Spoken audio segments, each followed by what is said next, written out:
Assalamualaikum warahmatullahi wabarakatuh. Halo Sobat Impres, selamat datang di video pembelajaran Kanwil DJPB Provinsi Banten. Pada kesempatan kali ini kita akan membahas mengenai aspek penting dari Provinsi Banten, mulai dari aspek geografis, demografis, serta perkembangan perekonomian, serta dukungan APBN dan APBD dalam mendukung wilayah Provinsi Banten. Tapi kali ini saya tidak sendiri, telah hadir bersama kami Kepala Kanwil DJPB Provinsi Banten, Ibu Suska. Halo Ibu, bagaimana kabarnya? Baik Mbak Nisa. Alhamdulillah. Baik Bu, seperti yang kita ketahui bahwa Provinsi Banten merupakan salah satu provinsi yang cukup strategis karena jaraknya cukup dekat dengan DKI Jakarta. Dan selain itu Banten juga jadi penghubung utama jalur perdagangan Sumatera dan Jawa. Dan itu menjadikan Banten sebagai wilayah penyangga yang penting dalam konteks perekonomian nasional. Menurut Ibu, bagaimana sih Bu kondisi geografis dan demografis dari Provinsi Banten bila dilihat dari perspektif perekonomian Bu? Ya, kalau tadi secara geografis Mbak Anissa sudah menyampaikan ya bahwa Banten itu merupakan provinsi yang paling di ujung barat dari Pulau Jawa dan menjadi penghubung antara Sumatera dan Jawa ya, dilewati, kemudian juga menjadi jalur distribusi dari Sumatera ke Jawa maupun Jawa ke Sumatera. Nah, Provinsi Banten itu berbatasan dengan DKI Jakarta, kemudian Jawa Barat, dan di selatannya ada Samudra Hindia. Jadi Banten itu merupakan provinsi penyangga bagi DKI Jakarta maupun Jawa Barat. Jadi dari sisi struktur perekonomiannya, industri pengolahannya itu yang kita tahu seperti di Tangerang, di daerah sekitar Tangerang, di Cilegon, kemudian sebagian di Serang juga, itu juga menjadi kawasan industri yang juga menyangga dari DKI Jakarta maupun Jawa Barat. Selain itu, Banten juga punya garis pantai yang panjang, sehingga juga punya potensi dari sisi kelautan, perikanan, dan juga pariwisata. Dan gak hanya laut, Banten juga punya pegunungan ya, yang selain juga menjadi wilayah pertanian, juga mendukung pariwisata. Secara demografi, Banten tuh memiliki populasi, kalau data BPS 2024 tuh sekitar 12,4 juta jiwa ya, dan dengan beragam etnis yang menempati Banten gitu ya, berdomisili di Banten. Cuma memang kalau dari sisi kepadatan itu memang banyaknya di daerah sekitar Tangerang gitu ya, Tangerang, kota Tangerang, Tangerang Selatan dibandingkan wilayah-wilayah lain di Banten. Tadi setelah kita tahu ya Bu, dari kondisi baik segi geografis ataupun demografis, jika dilihat dari segi perekonomian Ibu, kira-kira bagaimana kondisi perekonomian Banten di tahun 2024 ini Bu? Ya. Berdasarkan rilis BPS ya untuk triwulan 3 2024 ya, pertumbuhan ekonomi Provinsi Banten itu di 4,93%, lebih rendah sedikit dari nasional 4,95% gitu ya. Secara nominal itu mencapai 219 triliun atau mungkin ya kurang dari sekitar 4% dari PDB nasional. Kemudian dari sisi lapangan usahanya itu yang dominan industri pengolahan itu sekitar 30% kontribusinya, kemudian perdagangan dan transportasi dan pergudangan. Sedangkan untuk pertumbuhan investasinya itu di triwulan 3 2024 itu pertumbuhannya mencapai 5,44%.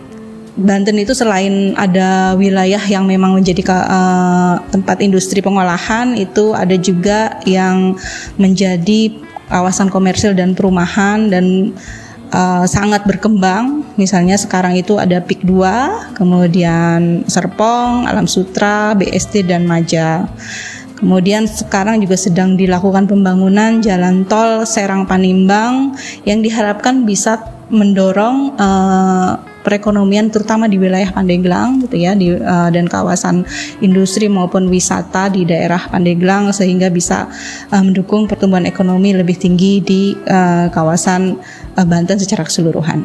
Kemudian untuk indikator makroekonomi yang lainnya itu tingkat pengangguran terbuka. Pada Agustus 2024 berdasarkan data BPS itu turun, tingkat pengangguran terbuka itu turun menjadi 6,68% dibandingkan Agustus 2023.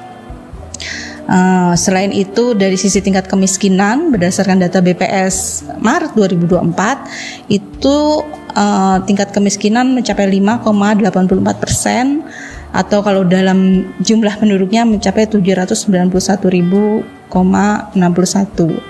Sedangkan rasio Gini-nya di Maret 2024 data BPS itu menunjukkan 0,353. Jika membahas perekonomian ini sepertinya tidak jauh dari pembahasan mengenai APBN ya Bu. Ya. Pada Provinsi Banten sendiri bagaimana sih Bu kinerja APBN di regional Banten? Berdasarkan data, kalau kita lihat pendapatan ya APBN itu sampai dengan 31 Oktober 2024, ini sumbernya adalah data yang kita dapatkan dari ALKO Regional. Biasanya rutin kita tiap bulan mengadakan diskusi dengan DJP, BC, DJKN, sebagai Kemenq 1, itu realisasi penerimaan pajak itu sudah mencapai 65,28 triliun atau 80% dari target. Dan secara pertumbuhan itu 14,59%. Sementara penerimaan kepabeanan dan cukai itu mencapai 11,84 triliun atau 80,45% dari target.